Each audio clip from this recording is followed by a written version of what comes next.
So, how do we handle this?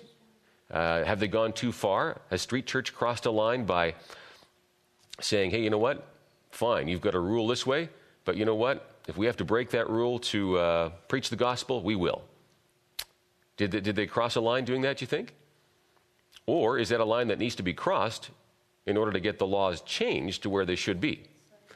I want to give you an example here. This just came to my attention. I didn't even realize this when we did the show this last week. I couldn't believe it. But I'm looking at a ticket right now, and this this is a ticket handed out by a Calgary transit officer, all right, the transit police, to a fellow named Maurice.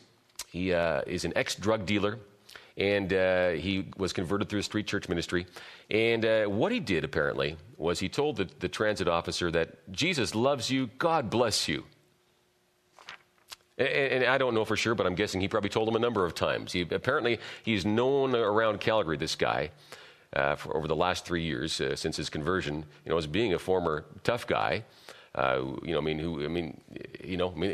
was a drug dealer, okay, a tough guy. And now he walks around preaching all the time and telling people that Jesus loves you. And the ticket reads as follows: molest/interfere with comfort/convenience of any person. Now you're thinking I'm making this up. This is the actual, a copy of the ticket right here. $100 fine for basically interfering with the comfort or convenience of a person by telling them Jesus loves you. Now, if police can give out tickets for that, we got problems. Okay, we've got problems. So I think you can understand why they're saying, okay, this law needs to change. I'm told that they've also had some tickets for handing out free goods without a permit. So apparently, you can even, if you hand out a tract or a Bible to somebody without a permit, you could get that $100 fine. I'm thinking, okay, something's wrong with this. Now, obviously, the police and the bylaw officers in Calgary don't normally hand out those kinds of tickets. I guess the question I'm throwing out at you is, do those laws need to change? Are they unconstitutional to begin with? Because nobody should get a ticket for that sort of a thing. I don't care if you're Buddhist or you're a Muslim. You tell me that Buddha loves me or Allah loves me, you go ahead. That's fine. Bless you. Jesus loves you. And if you don't believe in Jesus, well, we'll have a conversation on it. That's okay. But nobody should get a fine or a ticket for that, I don't think. So your thoughts on this here. Most Calgary churches shy away from street church. And I think, and I don't think it's because these churches are, disagree with preaching the gospel. I think they disagree with the way and the style in which it's done. It's a rather aggressive style, and if they don't agree with it, I think that's okay. They don't have to support, a street church. I don't blame them in some ways for not supporting it, right? On the other hand, I don't think it means that we should be opposing what street church is doing either. Okay, so, big picture, I guess what's at stake is the freedom for you and I and any other religious group or non-religious group for that matter to speak freely on our beliefs in the public square. Okay, I know it's not politically correct, but hey. All right, your thoughts on that. I'd love to hear you. Would you support something like street church, yes or no? And I know we had some calls on both sides, so I'd love to hear from you. Rethinking the way we think, we did a show on that. The whole idea of are we always right? What if we're not right? Are we open to that possibility? When's the last time you invited a neighbor over for dinner and your neighbor happens to be from another faith or another race or somebody who thinks way differently than you do? Maybe they vote NDP and you vote Conservative, right? Would you still have them over for dinner? Why not? Okay, I was challenged by his thinking here. I thought, that's good.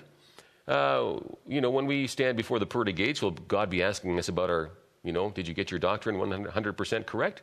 Or will he be asking about your relationship with him and your relationship with others?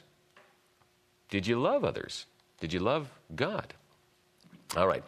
Any topics, fair game. So have a few lines open right now, 1-888-816-2545. Do want to talk a little bit about Tiller the Killer, as you heard on the news there, the abortionist, late-term abortionist, I might add. By the way, this guy was Well, I got some of the stats from 2001. I don't have all the stats from every year here, but LifeSite News published these here. Apparently, he killed 395 viable third trimester babies in that year there. Reasons given were for the mental health of the mother.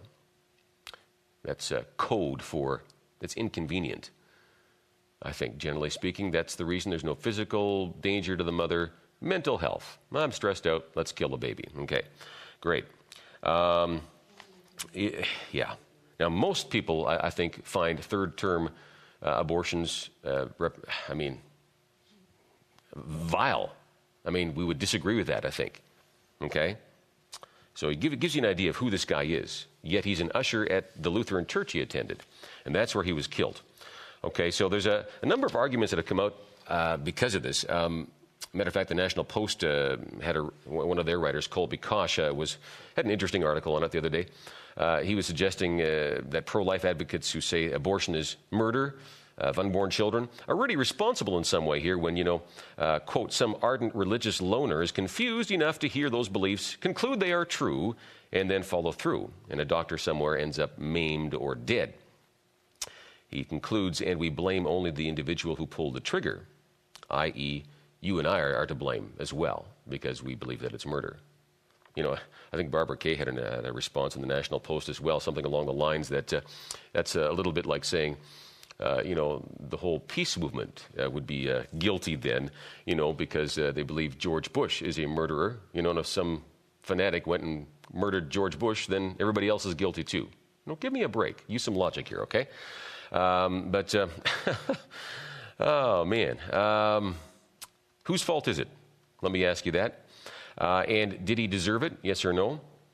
Is that justifiable homicide, as some people would say? I would say, no, it's not, even though in some ways, did he get what he deserved? Well, yeah, he's reaping what he sowed, I think, but I think it should have happened, with proper authority. I don't have the right to execute people. I don't think you do either. The state does, I believe, under the right circumstances. So I'd like to hear your thoughts on that. I mean, the guy's probably going to kill more unborn babies. Does that justify killing? And I don't believe it does. There's a number of reasons for that, and we'll talk about that when you bring it up here, if you want to talk about it here. All right. An usher at a Lutheran church. It still gets me. The Lutheran church, by the way, I understand, was actually financially supporting these abortion clinics. That's sick. In the name of God. Okay, I'd like to hear your thoughts. Maybe you think that somebody like Tiller is a hero for women. Okay, how do we handle this here? I mean, Martin Luther, I think, is rolling over in his grave hearing about this. But also, I'd like to hear your thoughts on parental rights in Sweden. Again, efforts to take away parental rights. Here in Alberta, of course, you may have heard that Culture Minister Lindsay Blackett, did go ahead and they passed this legislation allowing parents to opt their kids out of, sex ed classes, those kinds of things. And there's a big outcry from certain groups here in Alberta about that. I would encourage you to email or call Culture Minister Lindsay Blackett, okay, in the Alberta legislature, and let him know that, thank you for supporting parental rights, because we are the silent majority. We don't often speak up. So I'm just telling you, take the time, speak up, let him know that he did the right thing here. Okay. Also want to talk about Vince Lee. Again, if you don't know who that is, he's the guy who beheaded a Greyhound passenger in the summer. And yes, he was mentally ill. Okay, so they found him not criminally responsible. So what to do with him now? Do you keep him institutionalized in a mental institution? Or do you release him? Or do you put him in jail? The Manitoba authorities are apparently deciding this week, I haven't heard any decision yet, possibly releasing him outright, possibly releasing him with some supervision, possibly keeping him institutionalized. What do you think? Let's take a look at the curve view. This week, Manitoba authorities will decide whether to keep Vince Lee institutionalized for beheading a Greyhound passenger or to release him. What do you think? I think he should go to jail. That was a pretty heinous crime. Institutionalized. Agreed. Yeah, I think he should be institutionalized. I don't know what his status as far as Canadian status is concerned, but if he's not a Canadian, I don't think we should pay for it. It depends on where they're going to keep him institutionalized. If it's in the prison, I don't believe in the prison system. They live better than we do on the street. But yeah, the guy needs definite doctor's help because there's something loose in there. Well, I think that he should be institutionalized. If he was doped up on some kind of medication that he was given by his doctors or whatever, wasn't he supposed to be detained in his quarantine before? I mean, I don't even know how he got onto the Greyhound bus in the first place. I think he should be kept institutionalized. I agree. Yeah. Either way, he should get the help he deserves, and as long as, well, if our correction facilities followed scientific research and academic studies a little bit more closely, be rehabilitated a little bit better and join society again perhaps someday. I think he should stay institutionalized. Can't be normal. I don't care what they say.